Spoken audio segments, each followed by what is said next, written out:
Hey guys, welcome back to the channel, and today I'm going to show you how to recover a lost or forgotten Kraken password in 2025. It's going to be a quick one. We're not going to waste much time, so let's just get straight into it.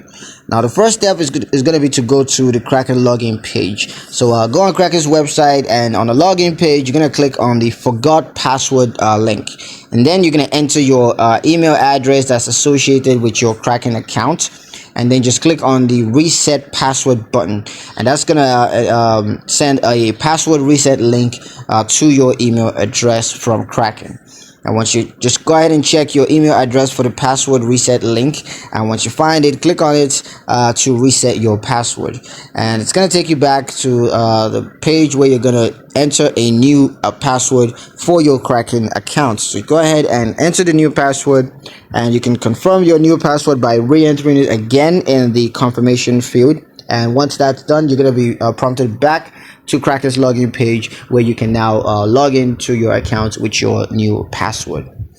That's pretty much it on how to recover a lost or forgotten Kraken password in 2025. Hope you guys liked the video. Hope you found the information useful enough. If you did, like the video, comment down below, let me know what you thought. Share the video with your friends, and subscribe to the channel if you haven't done so already. And I'll catch you guys in the next one.